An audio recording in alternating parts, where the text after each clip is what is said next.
Welcome back to this week's episode of the Corde Snell Show. I'm the guy, Corde Snell. Hell yeah, I'm back. I've been traveling a lot this week. I'm not gonna lie. We're gonna get into it in a minute, but first I want to say hello to my great producer. What's up, Jared? Hey, how's it going? And what's up to the camera guy? What's up, Noah? What's going on? Are you high today, Noah? No, not today. Okay, cool. It was funny because we talked about it last week off air.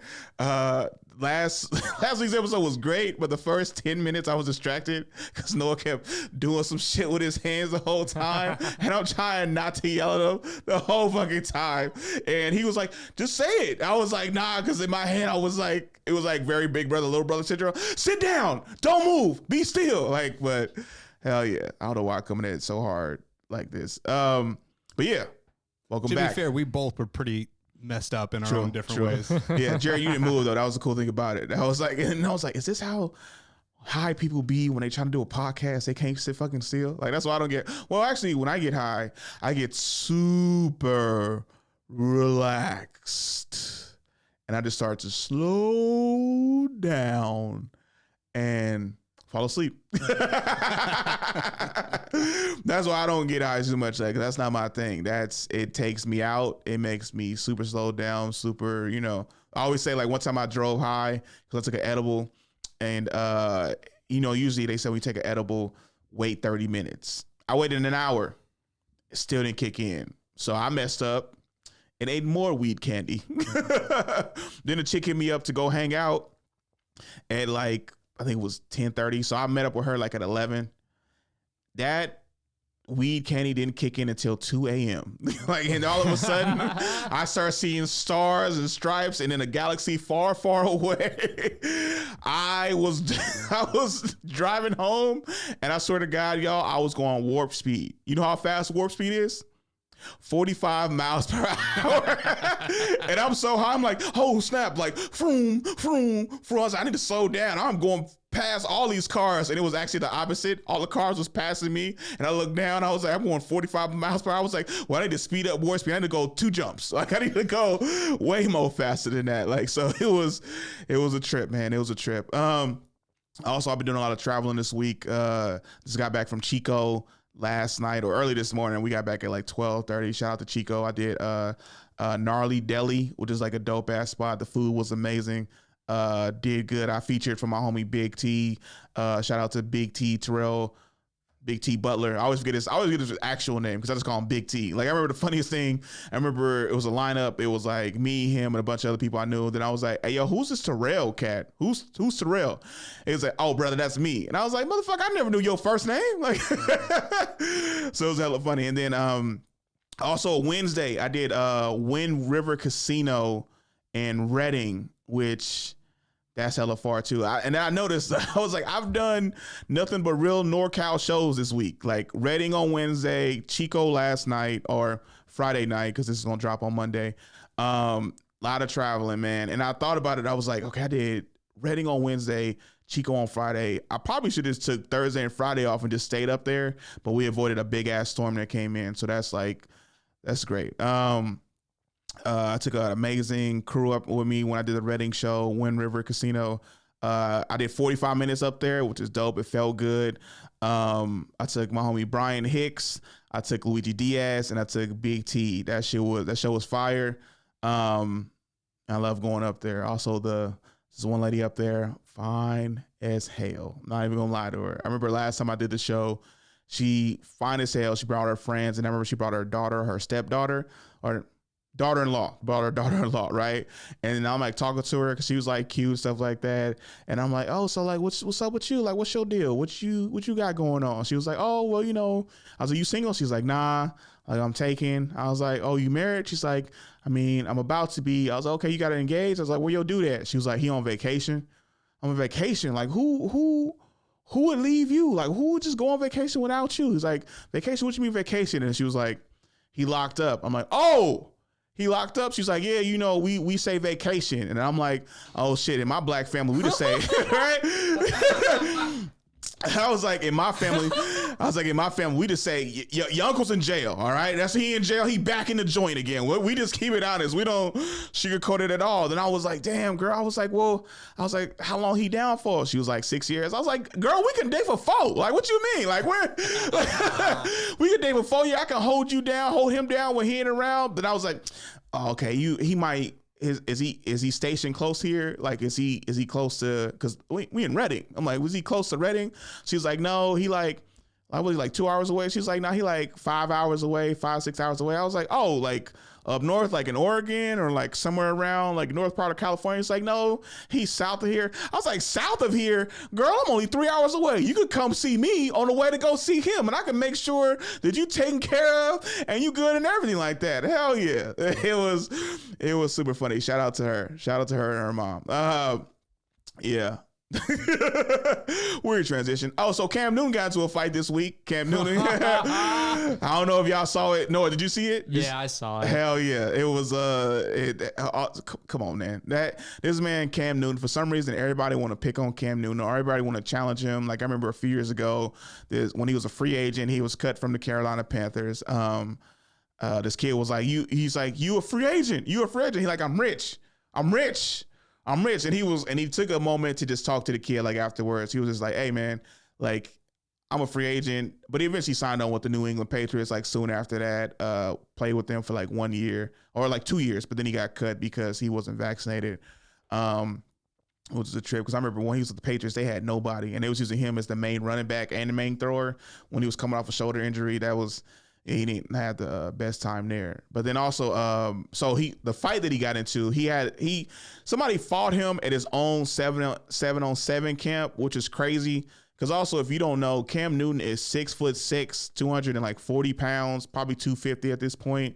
But this man is like a physical phenom. All right, like it was funny because I want to say people tried to fight Cam Newton, but it was like 4 dudes ran up on him, and he took one dude and like threw him to the side. Like you know how you ever see people getting on a flight and they be throwing luggage? That's how he threw that dude. He threw him way over to the left. Then at one point, he had one dude in a headlock as he's like pushing another dude like into the fence. And I'm just like, yo, y'all tried the wrong one.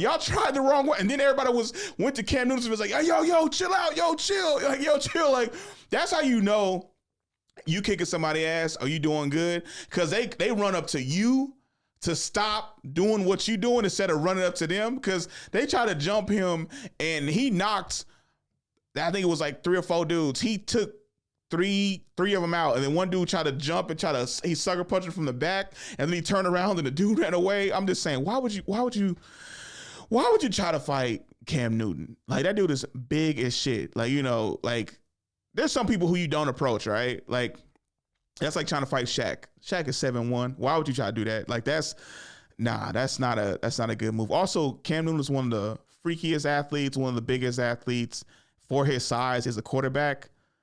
That's not a man you want to fight. That's not a man who you want to fight at all. Like, we saw it. Like, I think probably after this video, no one will ever try to fight Cam Newton. And the funny thing that everybody was saying online was that his hat didn't fall off. That was the main thing. You know, usually if you're getting your ass kicked, your hat fall off, you bruised up. I don't even think his glasses fell off. He was wearing sunglasses the whole time too. That's how much of a non-factor these dudes who try to jump him and fight him was. His glasses or his hat didn't fall off. And I'm just like, yo, shout out to Cam Newton for holding his own, because even during that, I didn't see him like throw a punch. I just saw him throw a dude, have another dude in the headlock, and then was shoving another dude against the wall or the gate. So he still held restraint, even though these dudes are trying to jump him at his own 7-on-7 camp. Then I found out, I think one of the coaches used to be a partner with him or something like that, but he wasn't because he was doing some shady shit. I don't know, man. It's just crazy. Why would you fight a freak of nature like Cam Newton? That's crazy. Like, okay, guys, real quick, what athlete would you see or comes to mind who you would not want to fight, but somebody would jump him? I wouldn't want to fight most athletes, but someone who people think they could take probably couldn't. Is that what you're saying? Yeah. Ooh, I don't know. You're the fight guy, Noah. I know who's a professional athlete that I probably could take, and that's Messi.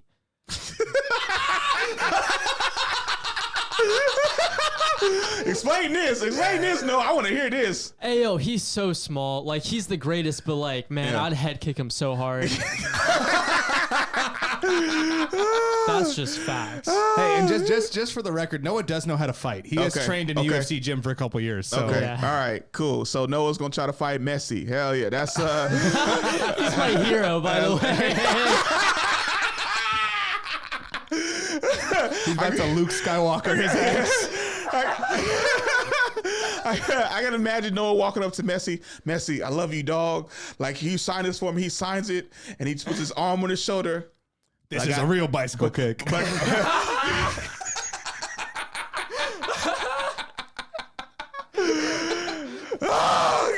Oh my God, yo. Oh God. You know how they say never meet your heroes? No, I hope you don't meet your heroes so you don't fight them, okay? I don't want that happening, man. I don't want you fighting Messi. Young 19-year-old, my man, 20-year-old, it sounds better. Young 18-year-old fights the GOAT and kicks his ass. He's like, he was trying his own like head kick and he kicked the fuck out of Messi. Hell yeah, that is crazy as hell. I guess you're going to Florida soon. that's where Messi, like, you might get signed. You know what? If you fight Messi and knock him out, you might get a UFC deal after this. Yeah, this might be a way to catapult you into stardom. Speaking of catapulting people and starting drama and shit like that, what's up, DJ No Chill? I saw the podcast you had with Jared. Also, shout out to Jared. Great podcast. He was addressing a lot of beefs that was going on. I watched the podcast. I didn't get a lot of it. I'm not gonna lie. I didn't. Well, the problem. When I say I didn't get a lot of it, I didn't understand some of the problems he had with people. Like, that was the thing. Like, right, he had a problem with Jonathan Light. Said it was still in jokes, and then he made the exception. He was like, "Well, I actually have a son. He doesn't have a son," but that doesn't mean you can't think of the joke. All right. Also, I gotta be honest with you. DJ No Chill, you said you was gonna slap Tony Sparks. I don't know why I thought Tony Roberts popped in my head. You said he was gonna slap Tony Sparks. I just want to let you know, brother. Real talk. This is not even like, you can't try to say you're gonna attack a guy who calls him the godfather of comedy, calls himself that, right? Because a lot of comics out here was raised with Tony. He helped us find our voices. He's a great mentor to all of us. He always talks to us about a lot of different stuff. He is beloved in the community. I remember Tony had heart surgery during the pandemic. You know how many people reached out to him? Literally, his girlfriend or whoever who was taking care of him at the time said she can't show Tony the amount of love and response that he was getting because he's supposed to be at a very calm state. And if he starts to read and gets like excited, it can like not help his heart condition and stuff like that. That man is beloved. So for you to say because he wasn't mentoring you and you gonna slap him, if you tried to inflict any pain on the Tony, you was gonna be in, you know how like, we mentioned Cam Newton getting jumped. Cat Williams. We mentioned Cam Newton getting jumped. That was gonna happen to you, DJ No Chill. Pick your battles. Don't go at Tony like that. That's definitely not a battle that you will ever win. Like, cause Tony helped me find my voice. I think I told you guys a story. Like, the way I come up, why I'm like super energetic and stuff like that, because going up to the Brainwash Cafe, when I started, there was a lot of awkward funny going on. There was a lot of dry humor, a lot of stuff that I used to always find was boring, but that was a new niche. That was the thing that a lot of comics and SF and people was doing. It was either be awkward funny, be super dry, make everything awkward, or be an asshole like Anthony Jeselnik. That was like the two extremes people was choosing to go to. That was like the things, you know, and they always say, if people are doing this, do the opposite. So people was either being awkward funny or being an asshole. So I had to figure out my voice, right? And I still remember I was at the Brainwash. It was getting super late. I think it was I think it was about like 9:45. This how late it was. Mike started at 6. Sign-ups was at 6:15. Mike started at 7. And it was 9:45 and I'm there. I got work in the morning. I'm like, man, I'm at this long ass open mic. I seen the 7th awkward, funny comedian, which a lot of times their jokes wasn't doing good, but they were still gonna be awkward and just make it super dry, super awkward. So everybody's outside chilling because they got up, they got their spots. I'm still a newer comic, so I just gotta wait some shit out. And then I was next. And Tony looked at me, he was like, your next comedian, I think, is asleep right now. And I woke up as he was saying, I was like, no, I'm okay, I can do it. He was like, no, brother, I'm gonna put up a few other people. I was like, no, I wanna go. So I literally got mad at Tony in the moment. Tony walks up to me, he was like, nah, brother, I saw you sleep. I see you a little off your game right now because you sleep. I don't want you to go up there and forget what you're saying. So I'm gonna put up 2 more comics. I want you to look over your jokes, go over them, right? And then you're going to be able to get like a fresh start and actually be like on point. So when you go up here, because you've been waiting a long time, I don't want you to feel like you wait all the time for nothing. I want you to be sharp when you go up there, okay? So I'm going to put up 2 more comics. They're going to probably do like 3 minutes here, another 3 minutes, and I'll give you an extended period of time so you can go up, all right? So I go over there, I was like, man, why this dude doing this to me, right? And then by doing that, I watched the next 2 awkward comics going up there, and I saw a few people get up and walk out the room because they were just like, it's more of the same, right? So I was like, man, I got mad in the moment. I'm like, man, everybody ever been awkward, funny, or trying to be an asshole, but they shouldn't. You know what I'm gonna do? I'm gonna go up there. I'm gonna bring some excitement. I'm gonna go up there. I'm gonna bring the energy. I'm gonna make sure people gonna remember me. I'm gonna go up there with so much energy that you won't be able to forget me, right? So that's what I did. He was like, your next comic was sleeping earlier, but right now this brother's focused. This brother's funny. Please give it up for Corde Snell, right? I went up there and I fucking killed it. Like I did well, so much so, like I'm bringing energy. I'm talking about this person. I'm like, you over here sleeping? Sit up, man. Sit up. What you doing? You over here? Like, what y'all doing? Like, hey, what's up, y'all? How we doing? Yada, yada, yada. And it's crazy. I was bringing so much energy at 9:45 at night when this mic has been going since 7 p.m. So that's like 2.5 hours. I mean, that's almost 3 hours at this point. So much so there was Troy was outside with a few other people. Other people was like kept like looking at everybody, looking inside and shit because I brought so much energy. People started coming back into the room and it was like, oh shit, who's this dude up here making hella dope jokes? Who's he over here bringing all his energy? Like shit, like I can, you know, you can kind of sometimes hear people and they're not doing well, but you hear laughs or you just hear energy. Like what's going on? And so I started noticing because I brought so much energy and so much like jokes and stuff like that. I don't even remember what I was talking about, but I did well. And I started noticing people coming back in the room because I had so much energy with me. And I was like, this is my style. This is what I'm gonna do from here on out. And Tony Sparks walked to me afterwards. He was like, hey brother, that shit was amazing, brother. That you brought it, dude. You need to channel that every time you go up on stage, right? And that's how Tony Sparks mentors people. Like he mentors Troy Moy, Brian Hicks, not Bryant Comedy, because he said that on the podcast. He was talking about how Tony messed up his name, but then he messed up Brian Hicks' name. That was what he was like. He was plugging his Instagram, but that's not his name. That's the funny thing about it. So you can't be coming at Tony like that, man. You were talking about a beloved person, man. And then if you felt like Tony didn't teach you what or mentor you enough, maybe you wasn't around him because enough. Like maybe you wasn't, you know. Also, bro, you're 4 months in. You're 4 months in. That's the problem with new comics sometimes. They want so much so soon. Like I remember talking to a dude who said he was 6 months in. He was like, yeah, I want a headline. And I was like, what? I was like, what? What you talking about? He said, yeah, I feel like a headline. You can do 30 minutes.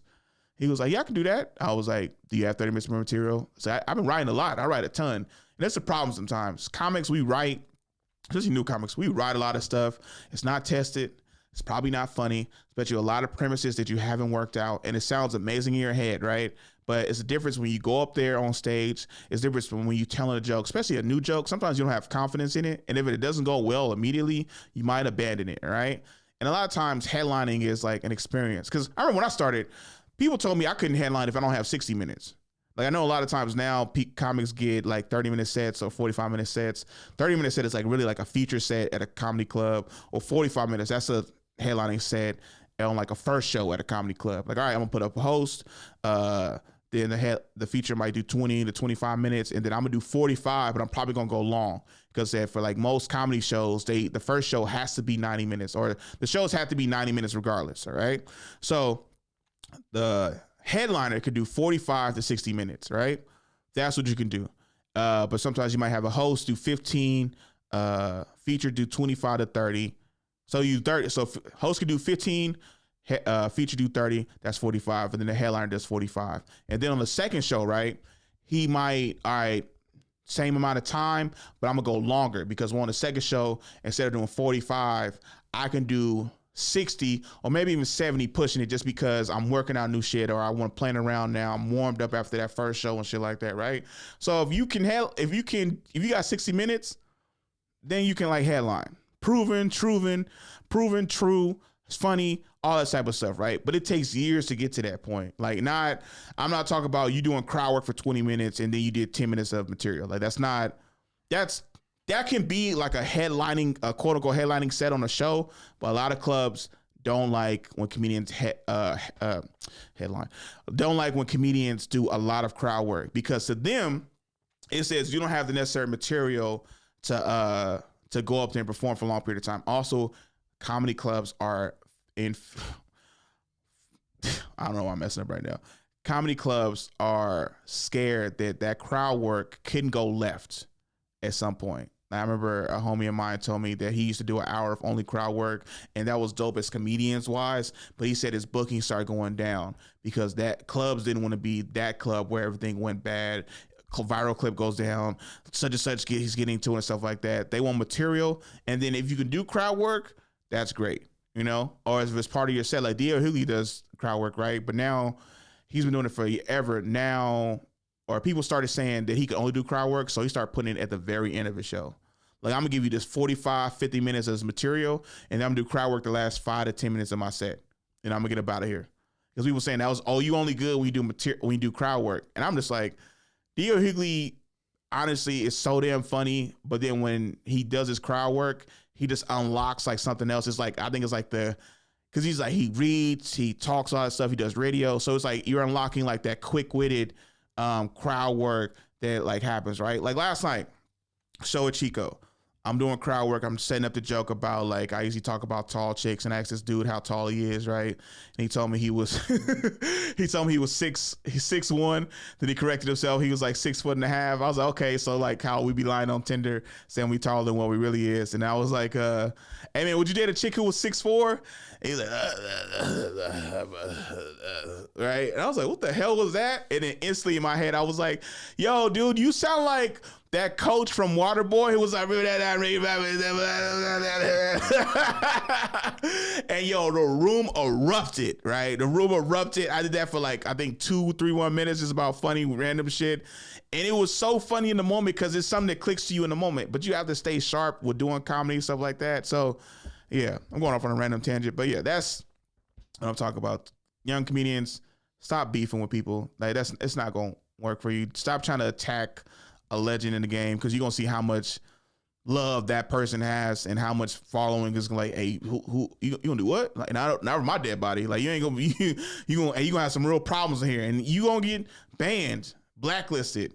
You have to move to some other scene. Like, you don't say, oh, I'm trying to fight Tony Sparks. Like, well, you can't get booked in the Bay Area no more. You have to either go to San Jose, Fresno, Stockton, Sacramento, and then people up there who know, they're like, hey, bro, they gonna still come like, hey, what was that shit you was trying to slap Tony Sparks? You know that dude's the godfather of comedy, right? Like, you know how many shows he put me on, or how many times he took me out like on the road to do shit. Like, yeah, you gonna run into problems. Like, don't be doing that, right?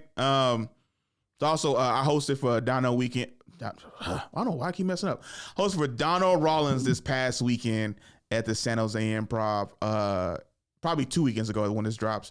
But it was an amazing experience. Networking is great. You should always learn to network. Hanging around people and just being around good people. Jerry Law helped me get this spot in a way. Jerry Law said he was pulling up to the Cobbs. He told me to hit him. I said, I'm going to come through, hang out. Specifically wanted to hang out with Jerry because I wanted to meet Donnell Rawlings, one of the comedy legends, Dave Chappelle show, but also Ashley Larry. And then I had never seen him in person until 2021 when Dave Chappelle was doing the concert or doing shows in Vegas when he had brought out all those people.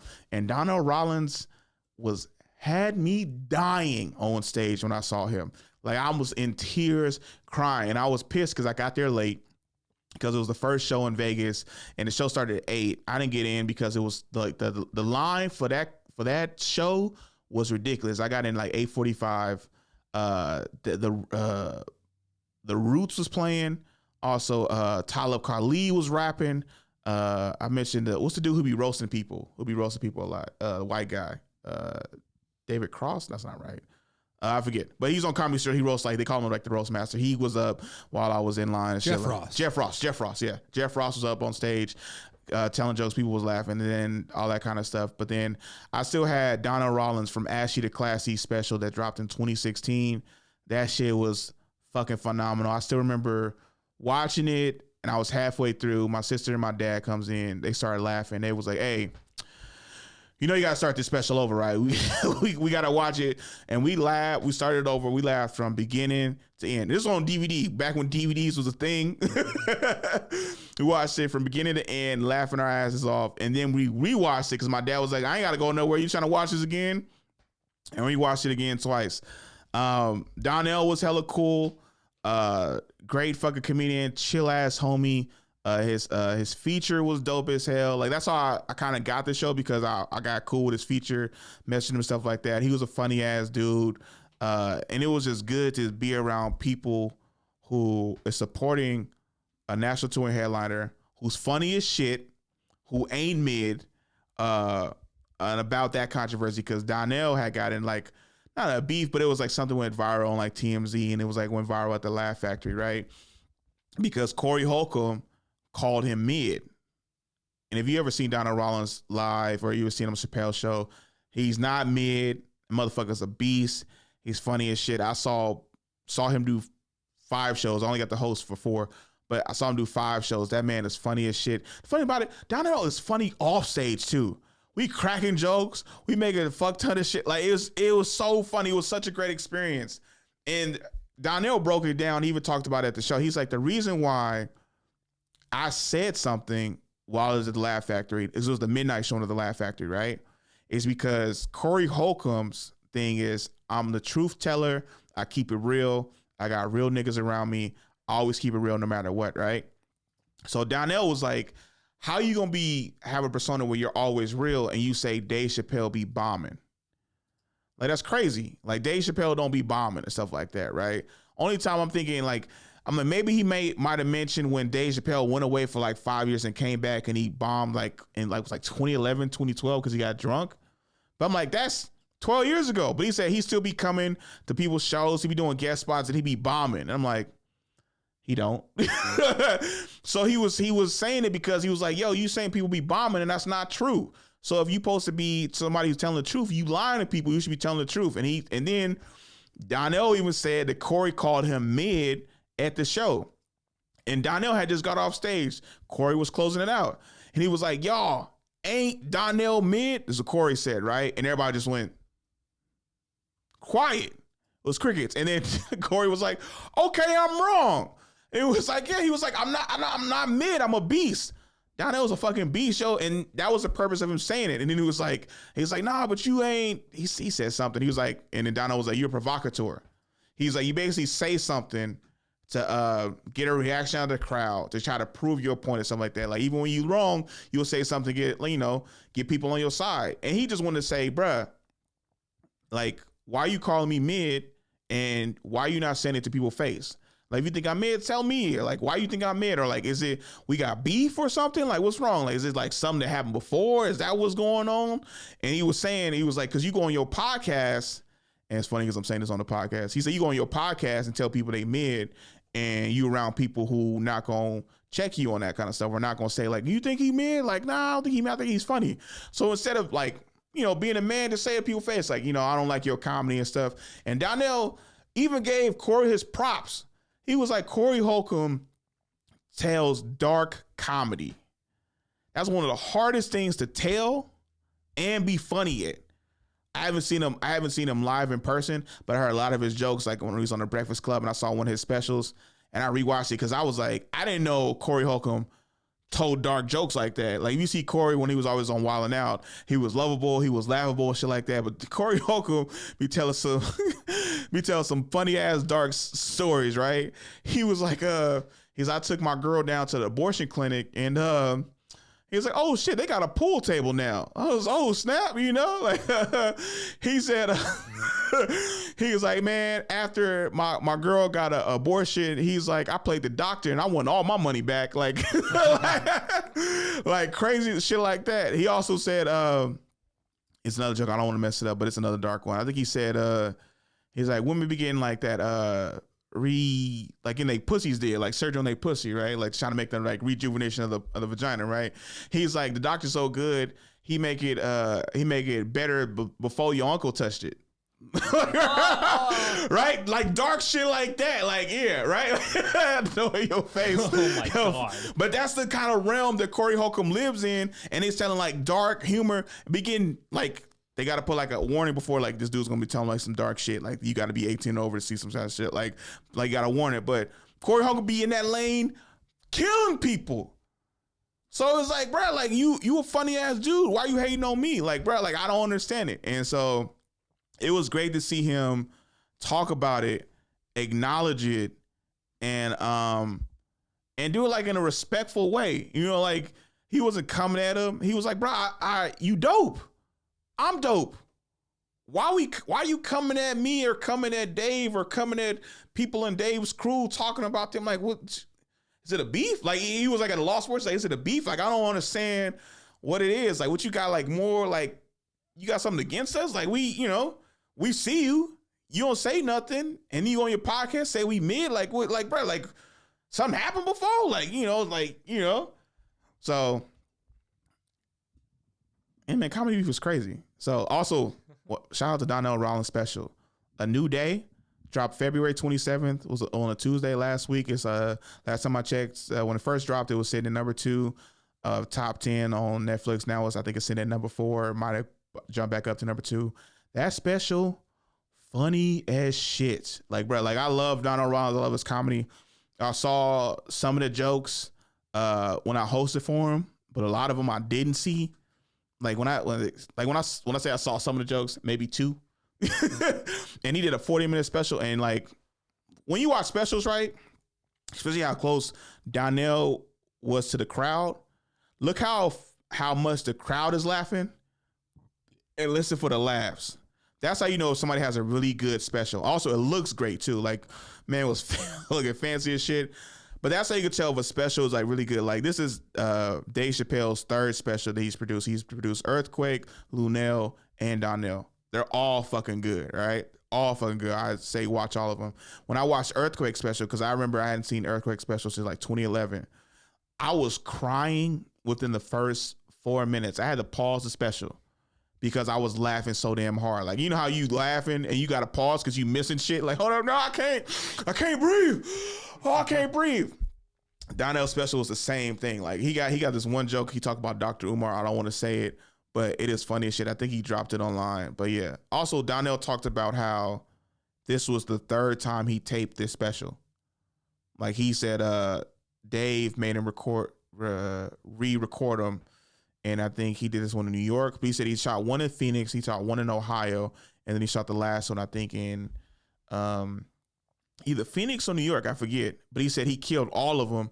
But Dave wanted to make sure that when his special dropped, that it was special. He's like, not just putting a stand-up. He's like, not just putting like a stand-up special, but I want this special to be special. And man, that shit is. Like, it was funny because after the beef, like Donnell was kind of bothered by stuff. But then it was like this calm that Donnell had because he was just thinking, he was like reflecting. He's like, I do all this media stuff. I got to help plug the special. But then he would just say this like randomly while we was chilling. He'd be like, hey, yo, he's like, I'm not worried. I'm not bothered. Like, why not? He was like, because my special is special. He was like, this shit gonna be fire. And I'm not gonna lie, it was. And it made so much sense because I'm like, well, I wonder how good the special is. Like, I'm wondering because I'm hosting for him. He's funny as shit. He killing the whole weekend and stuff. I was like, well, damn, how good this special gonna be? And I saw it. Like, I stayed up to midnight to watch it. It dropped 12:01 Tuesday morning. I stayed up to midnight and I was hella sleepy at work because I was watching this damn special. But it was worth it though. It was worth it. I'm laughing hella hard. My sister tell me, Corde, keep it down. You hella loud. I was like, sorry. But yeah, that special was super good. Super good. Shout out to Donnell Rawlings. That man is funny as shit. Shout out to Adrian Washington, his feature. And shout out to I don't want to shout out to his camp, but shout out to his camp. I don't want to say they name stuff like that, but they dope as hell. Shout out to all of them. They treated me good. We went to this dope ass fish spot called Jackie's in San Jose. Whoo, they fried us some fish and some fries for us, man. That shit was bomb. And I even know I go to the San Jose Improv all the time. This place is about like 8 minutes away from the San Jose Improv, but shout out to Jackie's. That shit was amazing. I'm gonna go back now every time I go to San Jose. Like, hey, can I get some food before I go to the Improv? I'm gonna be at the Improv tonight. So hell yeah. Shout out to Jackie's in San Jose. Y'all are amazing. And all those food review people, y'all need to go to Jackie's because that fish is good, drinks is good. Hell yeah. Got way off on a tangent. What we talking about? How much time I got? Where we at? 35 minutes. Okay, cool. I'm cooking, and I even had breakfast. Oh,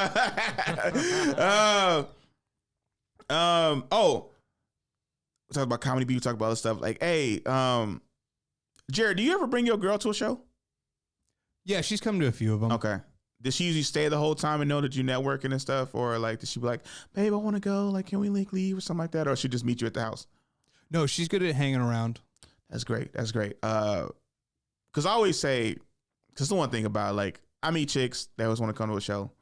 They don't know that I'm like, when I'm in, like, because I don't think sometimes your girl know that when you're at a comedy show, you're at work, right? And you know how sometimes when you're at work, I can't be like talking to you every single minute. I can't just be chilling. I gotta go, like, for you, because Jared, you produce or like you like be hosting, so I gotta go check on the comics names. I gotta go check out their credits. I gotta say what they want me to say to them before I go up. Like, I gotta maybe tie in a joke about like little tagline or something like that, right? Then after the show, if you got merch, like I got merch, I gotta sell my merch. I gotta set up my merch table and then stuff like that. And then sometimes, a lot of times, getting extra work from a comedy show or with other comedians is just hanging out and hanging around, right? Like, I got a homie who he was saying he had to keep leaving shows when he was in LA because his girl got anxious because he wasn't sitting next to her during the show, or like, you know, we've been here for 2 hours, like, let's go, and stuff like that. Sometimes you got to be at a spot 2.5, 3 hours and stuff like that because that extra time hanging out, you meet people. Like, that's how I met Donnell's feature, hanging out after Cobb's. We went, I think we went to like get some drinks, some shit like that, or just hanging out afterwards, talking about the show. I was like, yeah, man, you was funny as shit, killing it. I was like, you got this joke. I got this joke, kind of like it. I was like, where you from? He was like, I'm from Minnesota. I was like, you from Minnesota, dude? I was like, only you and Prince. Only the two black people in Minnesota. And he was like, yeah. And then we just stayed in touch, and because I'm networking, because I'm hanging out after the show, that gives me more opportunities. Like, I'm a very friendly person too, so I'll talk to people after shows, or I might give people tags. Like, no, I gave you a tag the other day about some different shit. Like, Jared, if I ever hear your jokes, like, I always give tags. Like, sometimes I don't like being at open mics a long time because I don't like other people's like thoughts and jokes getting in my head. But if I hear a joke and I'm like, oh, that was kind of funny, like, I'll give you like a little tag. Like Ian Langley, I remember like he has a joke that's pretty funny. Hopefully you don't mind me sharing your joke. He talks about like he's like, you ever sometimes dating a chick is kind of like playing Uno. He was like, oh, let's get back together. It's like, we broke up. And he was like, let's get back together. And she's like, Skip. Like, Skip kind of, I set it up wrong. But then I was like, nah, you should like tell her, like, you hit him with a reverse. You hit a reverse because like, oh, Skip, because y'all broke up and stuff like that. But like, how about you hit him with like a reverse card and let's get back into this relationship, kind of shit like that. Or you play like a wild, you'd be like, that means like it's gonna be a wild night because all the different drinks she's having is gonna be like wild sex that night. So like, some little shit like that. But I do things like that. And it was just hanging out with Adrian, cool ass dude. I ended up keeping in touch with him. So I got to host for him at the San Jose Improv, which initially they wasn't gonna host or have a host or whatever, and then they switched up last minute. And then they're gonna be in Sacramento, I think in April. So I'll probably go through there because these are the homies now. I can just hang out and chill with them. And networking is part of being a stand-up comedian. You have to hang out, and sometimes if your girl doesn't understand it or it's not a good hang, sometimes you can cause opportunities. Like my homie, right? My homie, he was at the Laugh Factory, killed it, right? But his girl wanted to leave. If he would have stayed or been by himself, he would have saw Corey Holcomb and Donnell Rawlings get into that argument at the Laugh Factory, because that was the midnight show. That's what people also don't know, is that they did a midnight show where that shit happened. So, you know, midnight shows is hard to do. First off, people either drunk or tired. And I think it was a Monday. Oh, this is why they did a midnight show, because the President's Day was that Monday, I think. So yeah, so that's why they could do it, because if it's a holiday on Monday, you can do a midnight show because people will stay. I ain't gotta get up in the morning. I'm off, you know. So if he would have stayed, that would have happened. Or like he was at the Comedy Store, he couldn't hang out because he's like, okay, we've been here for 2 hours, like let's leave, let's go. And it's just like, yo, like you need to understand, like if you're gonna be with me, like this will come as part of the territory. Or like sometimes it's always funny, like some chicks would be kind of liking me and they'd be like, oh, you sell merch? Well, maybe I can help set up your merch stand. And then I'd be like, even then I'm like, okay, cool, she with me and stuff like that. But they always say, nobody can sell merch like how I can sell merch. Like, yo, like I pride myself in selling merch and being like a salesman after the show, because sometimes people want to buy merch, but they kind of iffy, like, I don't know if I should, stuff like that. And those are the best people, because I'd be looking at them like, hey, what's up, girl? What you doing, girl? All right, are you know you want this shirt and stuff like that? Like, oh, okay, I want this shirt. I was like, look at that. Let me see that forehead. Let me see that forehead real quick. That forehead, oh, that forehead is gorgeous. That forehead is amazing. Like, you need one of these beanies right here. You need one of these big, beautiful forehead beanies and stuff. Because a lot of times, I have beanies and I have shirts. A lot of times a woman don't want to buy, because I talk about big, beautiful foreheads. They don't want to buy the shirt, but they'll buy that damn beanie though, because beanie's like, I was like, is it warm? I was like, it keep you so warm. It'll protect that beautiful forehead that is luscious and gorgeous out there and stuff. They was like, I don't even have a big forehead. I was like, but I do this. Try on this beanie though real quick. Try on this beanie. They be like, oh my God, this fits so good. I was like, now don't you want that? Okay, all right, here you go.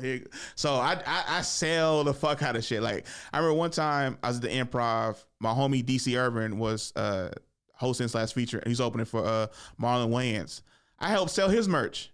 Just because he the homie and was chilling. I was like, you gonna sell some merch? He was like, nah, I ain't really feeling like. I was like, man, you get the fuck out of here. I was like, let's sell some merch. Just keep these sales going. He was like, man, I only got a few colors left. I was like, well, after I'm done selling, you ain't gonna have nothing left, right? You ain't like, watch how I sell this, right? And he over here chilling, watching me sell. I was like, hey, we got DC Urban shirts. What you want? Because his thing is called Prove It. I was supposed to wear a shirt last week. It's called Prove It, right? I was like, we got the purple, we got the blue, we got the red.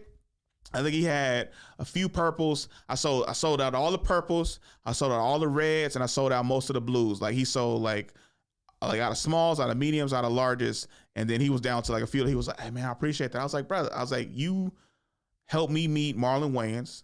You a homie of mine. I featured for you and used the Alameda Comedy Club. You don't feel like selling? Fuck it, I'll sell for you. I'm a salesman. I could do this regardless." And we're back from our quick little commercial break. I was saying before, being a salesman, helping DC Urban sell a bunch of his stuff.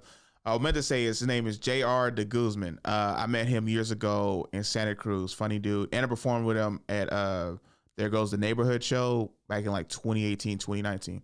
What I was trying to say was like, I help sell stuff. Like sometimes I don't know what it is. Like I remember I used to do shows at UCSB. I used to have the flyer. Like I used to have a stack like this of flyering, and I could pass them out within like a passing period. Like people like leaving out of classes, I get from here stack like this big down to about like that. Like that's how I'm like, hey, we got a flyer Laughology show, flyer for Laughology show, flyer for Laughology show Saturday 8 p.m. in Barker Hall, Laughology show Saturday 8 p.m. in Barker Hall, right? Like I could just plug the fuck out of a show, right? So J.R. de Guzman was at Palace of the Fine Arts. I think he had 4 shows all sold out. And I remember got to meet him, or got to run back into him again because our homie was hosting for him. So ran into him, and then he was, oh, it's time we're about to go in here. I was like, okay, cool. So then I met security. I was like, what's up, guys? Yada, yada, yada, right? Hanging out with JR. He was like, oh, you got tickets to the show? I was like, yeah, man, I got tickets to the show, yada, yada, yada. Then Irene 2 opened up for him. Cool little time. Like we all hung out. And then he was like, you staying for the second show? I was like, yeah, man, I'll stay for the second show. And then it was like, okay, cool. So he was like, oh, okay, you just be outside? I was like, all right. He was like, well, you could be outside. You want to help us sell some merch? And I was like, sure, I can help sell merch. And I was like, yeah, no problem. He was like, that way I won't get kicked out. So I can stay, because at the Palace of the Fine Arts, you know, if you don't have like a pass, something like that, you might get kicked out. I was like, cool, let's like just help us sell some merch or something like that. I was like, okay, cool. Because it was funny, the people who was there was leaving. It was like, oh, this is for the first show, but we supposed to go somewhere else. He was like, can you help us sell some merch? I was like, yeah. He had small, mediums, largest, XLs, and 2Xs, right? And I asked him, how much did he have? He had like a big ass box, right?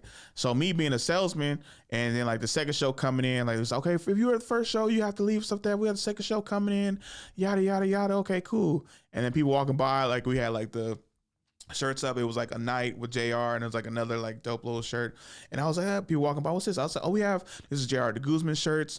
He had small, medium, large, all the way up to 2XL, stuff like that. I was like, oh, I don't know. I was like, well, you could do this. He was like, oh, will they be selling after the show? I was like, they will be, but it's gonna be might be a longer line, so you probably want to get them right now. And they was like, really? Okay, yeah. I was like, then that way you might when you get one, instead of seeing the long line afterwards, you can just leave like, well, I got my shirt, right? So I'm selling shirts, stuff like that. And then I remember his assistant was like, hey, will you be here tomorrow?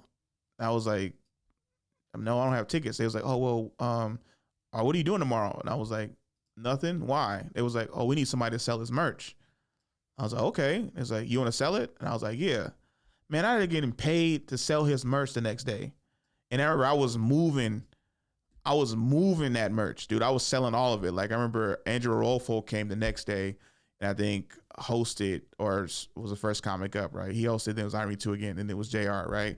I'm over here moving it so much so I'm asking his assistant, I'm like, hey, does he have any more sizes of smalls? Like I sold, I think he had like 50 shirts of each size, maybe 60, right? First size I sold out was during the first show, mediums. Sold out of mediums. Next size was largest. I was like, you guys got any more? They was like, I think we got some more in the bag.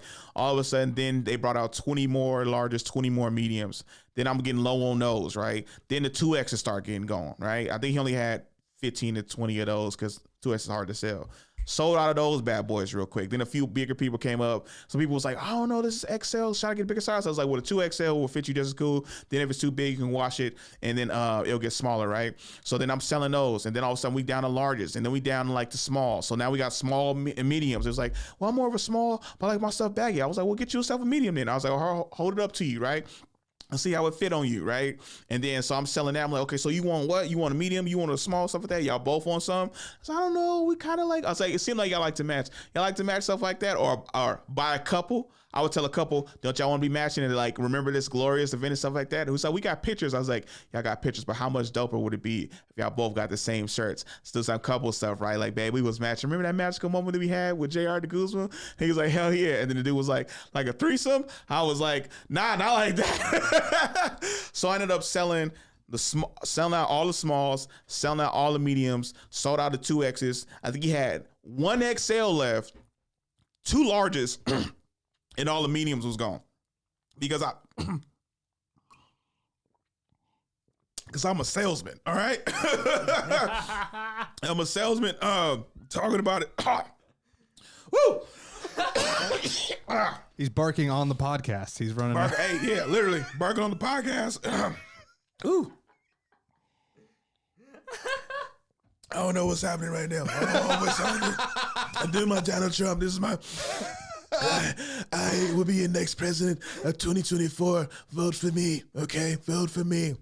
You will have amazing merch right now. Shout out, I just dropped my shoes. My shoes are sold out. My shoes, you can't find them anywhere. You can't find my shoes anywhere you go to, right? Oh, now my voice is back, right? But I was literally thinking, pivot off that. Donald Trump did drop some shoes. I'm not gonna lie. He dropped some shoes. Funny thing about it, I saw the shoes and I thought for a second, I was like, this is kind of cool. Because I think somebody else has had some gold-plated shoes like that or has worn gold-plated shoes like that. So at first, I kind of liked them because they reminded me of somebody else's shoe. And then a bunch of dudes who are sneakerheads, it was like, if I was you, I said, I would definitely buy some Donald Trump shoes. And I was like, what the fuck, you buy some Donald Trump shoes? He's like, well, they probably gonna be sold out, right? They probably gonna be sold out. And if you buy them, you can double your sales. I think they was going for like 300. I was like, he's like, ain't nobody talking about wearing them. He's like, you buy them, you might be able to flip them for like 800 or something like that. It's a big come up, $500 come up, right? And then he was like, if he wins, you can probably sell it for 2,000, 3,000. I was like, fuck. I was like, well, hopefully you don't win. I mean, I ain't trying to be political on here, but I don't want. Anyway, It made me think the one time when they were storming the Capitol. Do you remember? Well, remember when they stormed the Capitol? January 6th. January 6th, right? The funny thing about it, there was 2 black dudes who was covered up in like hoodies, masks, and shit like that, right? Selling "Make America Great Again" shirts, right? And they had tables. Like you see this table here, probably stacks up to here shirts. And then I was like, yo, I was like, well, why the fuck was they out there? But at the same time, how smart is that? Y'all storming the Capitol, right? And you got shirts up to fucking here. And the funny thing about it was the news person, he was like, they was like, their name was like, the people's names was, get the camera the fuck out my face. It was like, you better move that shit. That was their names because they didn't give their actual names. And it was like, man, whatever, yo. And then I thought about it, I was like, yo, that's smart. They had all that "Make America Great Again" shirts, and I know they sold out. And it got the fuck up out of there, yo. Like, whoo, like I'm like, you print out all them shirts, and you know they gonna sell. You know they gonna sell because they storming the Capitol, so everybody want to have those "Make America Great Again" shirts as they're storming the Capitol. And I'm just like, also, what a easy way for you to get targeted and see you was storming the Capitol. Super funny. Super funny, super random. So I'm a salesman, man. I'm a salesman out here. I be selling stuff. I sell stuff. It is great. You never see. It is amazing. Great cotton, great quality out here. So yeah. Whole phase. I remember I was talking to a homie on my way here. We was talking about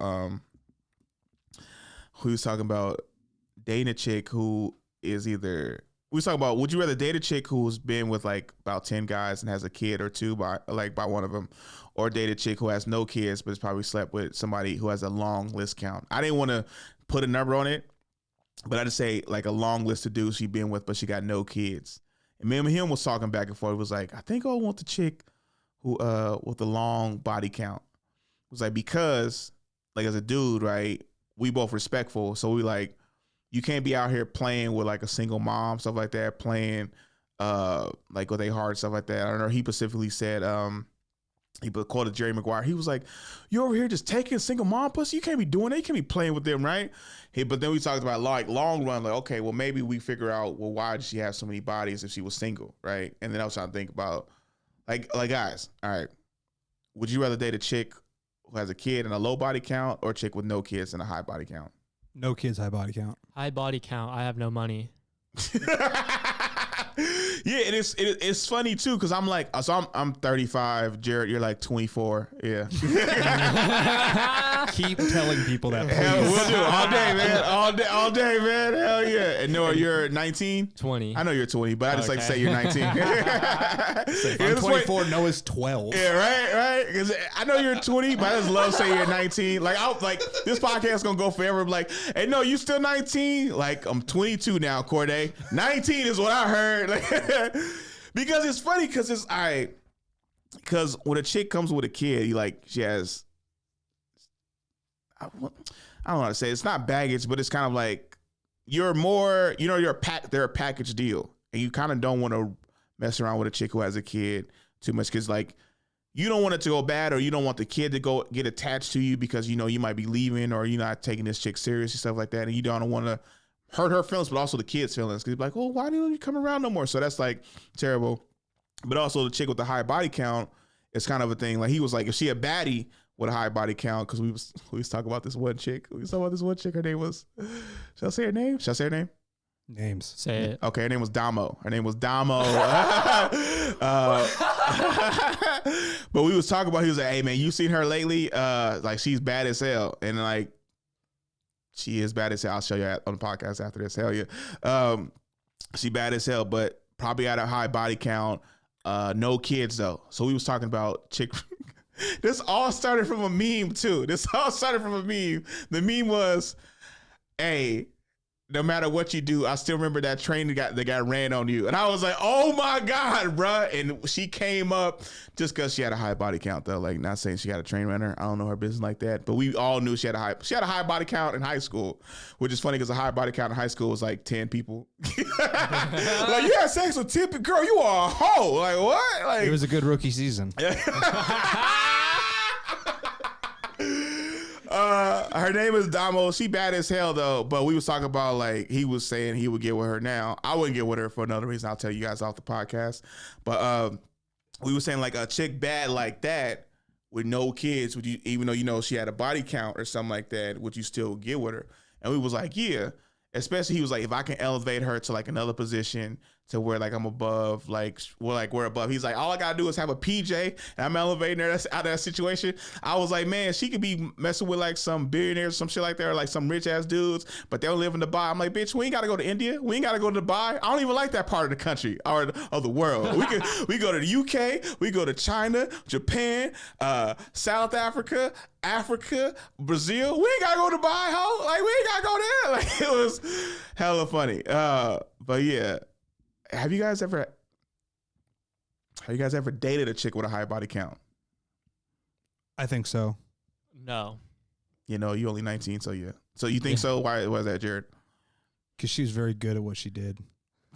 That comes with experience. You don't read that in a book. You don't read that in a book. Damn, that's funny as shit. I think the girl who took my virginity had a very high body count. That's what I was gonna ask too, right? Wasn't it? Well, it was amazing, right? Oh yeah, no, it was great. Did you fall in love?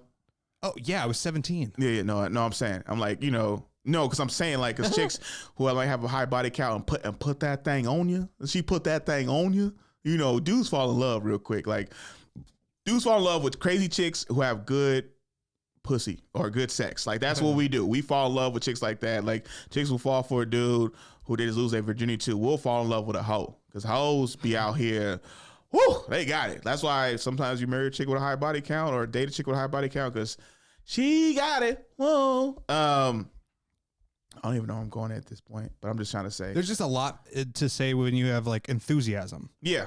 I'm just starting thinking about some chicks. So the chick name was Damo. She had a high body count. Looked like she got some surgeries, but body was always banging, but it is banging even more now.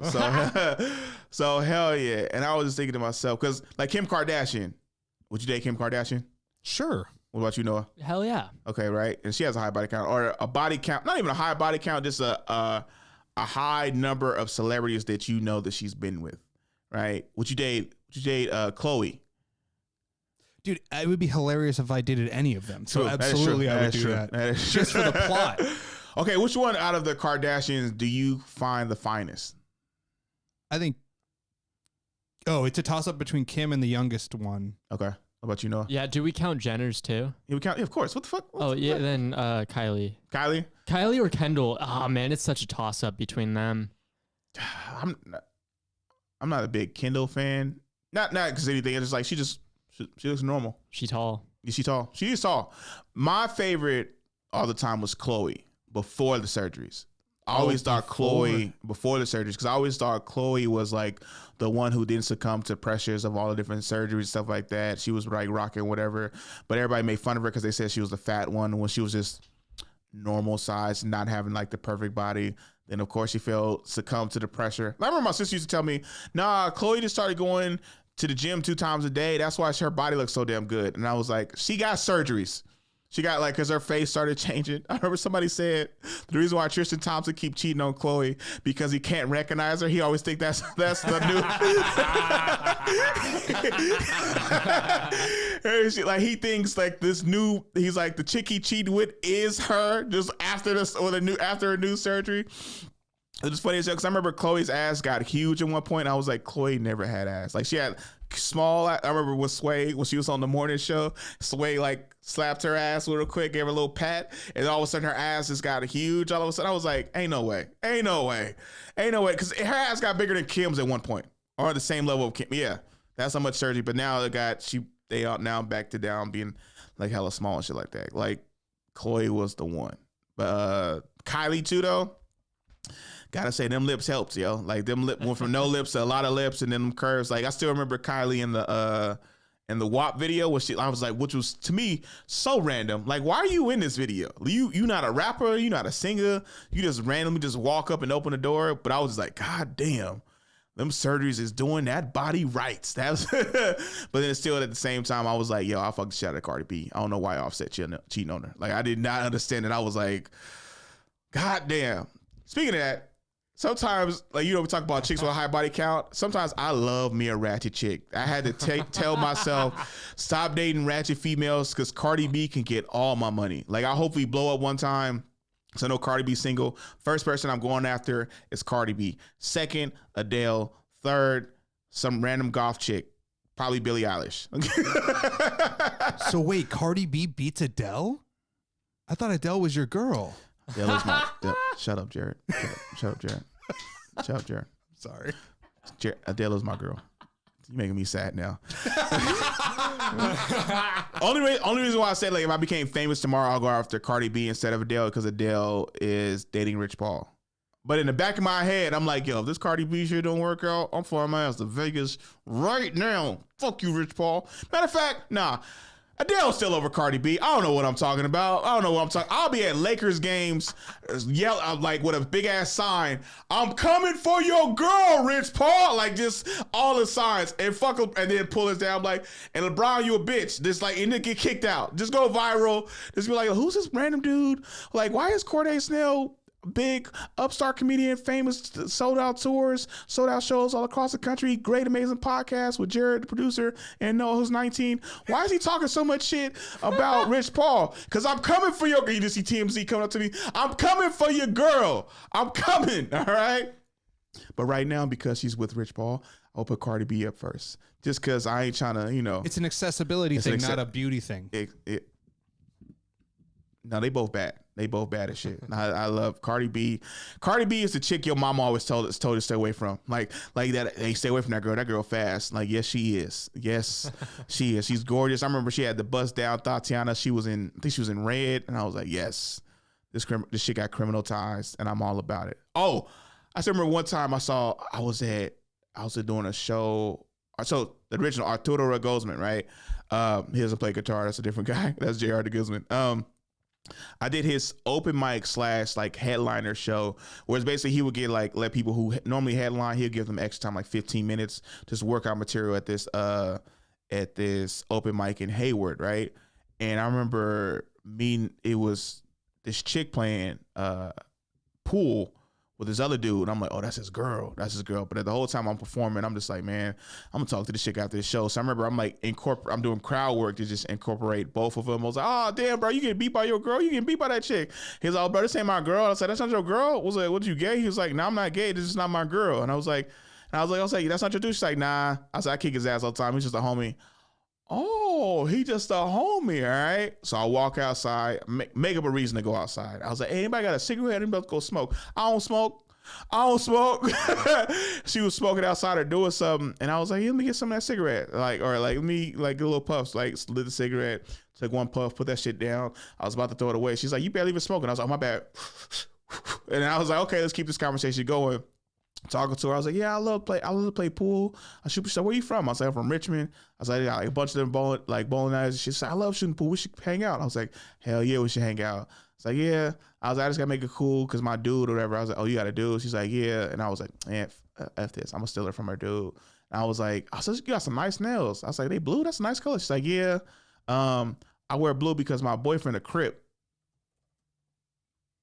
I was like, oh, for real? She's like, yeah. In my head, I was like, I mean, well, I ain't scared of no Crip. And I thought about it. I was like, I'm not a gang member. I'm not tough. I'm a college educated dude. I will not go after this. I was like, okay, cool. That's what's up. Yeah, hell yeah. Let's play some pool sometime. I think I hit that chick up once. I remember I was like, hopefully her dude don't see me because I don't want to be jumped by no damn Crips. Like, that's not something to play with. All right. How much more time we got, Jared? I think we're probably at an hour, but we can keep running. Okay, cool. I think I got one more story to tell. Cause speaking of chicks running train on, you ever had sex at school? No, me neither. Okay, cool. I'm gonna tell a real crazy story real quick, right? And then we're gonna end with this. So I remember one time it was my homies. Okay, it was people who I knew, all right, on the JV football team. For some reason at my school, they'd love to. Dudes was always trying to find a way to, because, all right, when you're a teenager, you can't go to your parents' house to have sex, so you got to find places to have sex. So they decided they was gonna get head at the school up in like near the trees. Is like these bushes, stuff like that. So right, so it was this chick who she seemed kind of slow, but she was getting around. Like I don't know, right? So they was like, oh, we about to go get yada yada. We about to go get sucked up. I was like, what? They was like, Snell. They called me by my last name. Snell, you trying to come? And I was like, what? Hell nah. That's not about that life at all. Like, what the hell? I'm not about to do that. This is crazy, right? And I'm just like, hey, y'all probably shouldn't be doing that. Y'all probably, this ain't a smart move. This ain't a smart idea. It's like, nah, it's cool. It's whatever. She a bop. She a bop. If you know what bop is, like Baba for apples. She's give head, or like back in my days, call her ripper. I mean, like she like ripped through the hell got like had sex with hella dudes, right? So these fools go up in the bushes, right, and start getting head from this chick. And I was like, then one of my homies went up there to record it, and I was like, what the hell is you doing? And he's like, hey man. And then so they said she was just being passed around from one to one to one, just all sucking them all off, right? Gross, right? Gross. Then because everybody knew that it was happening because they was bragging that it was gonna go down, right? She come back down and she had like a hoodie on, like, cause she didn't want to be embarrassed, and like she just like walking out. She was like just walking away and shit like that, right? And then all the girls was like, oh, you such a hoe, yada yada yada, you a hoe, what up, yada yada. And it was like, why you got your hood on? Why you got your hood on? Take your hood off. It's like, it's like, we know you sucked him up. It's like, I ain't sucked him up. I got raped. And I was like, what? Right? So then, because she said that, and all of a sudden I was like, what the heck, girl? Everybody, that girl, no, you was like, no, I got raped. It's like, then police comes up to the school. Where's police already at the school? Police comes, finds all the dudes who was there, arrests all of them. So they didn't go to practice, obviously. But then because my homie recorded her, right? I think they were found innocent because it showed that she was willing and was a willing participant to go up there. All I'm trying to say is, dudes, don't be doing shit at school. Like, that shit was crazy as hell. Like, I was the wildest thing ever. And then I remember my coach came up to me, RIP. He was like, what the hell? People getting head up at these bushes? I was like, yeah. He's like, did you see it? I was like, hell no. I didn't go up there. He was like, what the fuck? Because I'm a varsity player. I think I was like 16, 17 or something like that. He's like, what the hell? Who does that shit at school? What you don't, what? Like, he can wrap his mind around it that you gonna come to school and do these actions at school. So allegedly, so let me say this. Allegedly this happened, right? Allegedly they did this, right? Because I ain't trying to get sued and like he's like, but allegedly this happened. I was like, I don't know. But that's crazy. And so I heard, like, if it wasn't for my homie's tape and recording him, showing that she was willing, them dudes was about to go to prison for a long time. And yeah, that's a crazy way to end on it, but we gonna end right there. This has been the Corde Snell podcast. Did you get your hour of Corde this week? Did you get your hour of Corde? Did he help you did he make you feel better? Did he make you laugh? Did he tell you don't be beefing out here in these comedy streets? All right. That's not a good thing, especially to somebody who's beloved in this community. All right. Make sure you like and subscribe us on YouTube, on Spotify.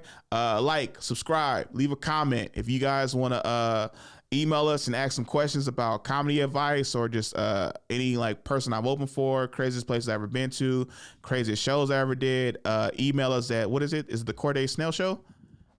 The Corde Snell Show at gmail.com. Hell yeah. And we will answer those emails and we will get back to you. And this has been the Corde Snell Show, and we're out.